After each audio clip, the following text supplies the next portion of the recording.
السلام عليكم ورحمة الله وبركاته. النهاردة إن شاء الله في الفيديو ده هنشتغل على برنامج الأوداسيتي، وهنتعلم إزاي ندمج الأصوات مع بعض.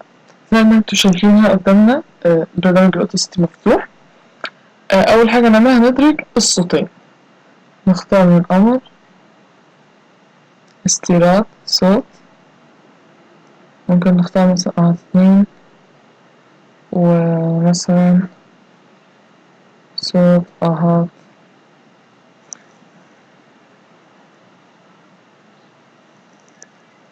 ومثلا ملف التعليق الصوتي اللي احنا عملناه في التدريب اللي قبل ده.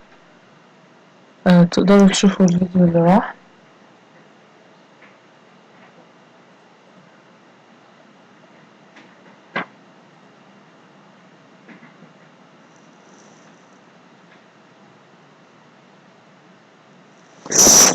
كده يبقى كده أدرجنا الصوتين، وطبعا الصوت التاني بيندرج في مسار تاني لوحده. طيب أول حاجة عشان ندمج الصوتين نختار إنه نختار الأداة دي عشان نقدر نحرك بيها،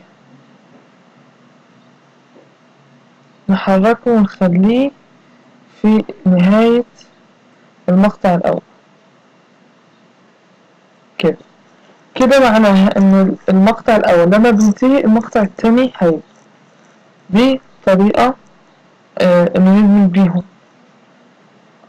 ممكن نسيبه ونطلعه فوق كده جنبه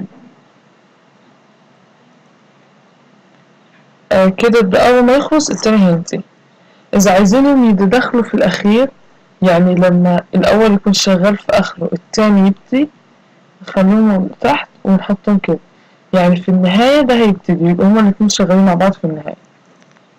أنا لو سيبناه بالوضعية دي وعايزين مثلا إن الجزء الأول ينتهي بالتدرج يدخلوا في الجزء التاني، فبنستخدم أداة التحديد ونحدد الجزء الأخير من المقطع الأول ونحط تأثير ظهور، يعني كده الجزء الأخير في المقطع الأول يظهر، ونحدد الجزء الأول من المقطع التاني ونحط تأثير خفوت، وكده إن الجزء الأول من المقطع التاني يبدأ يعني بالخفاض، بعدين يبدأ يرتفع.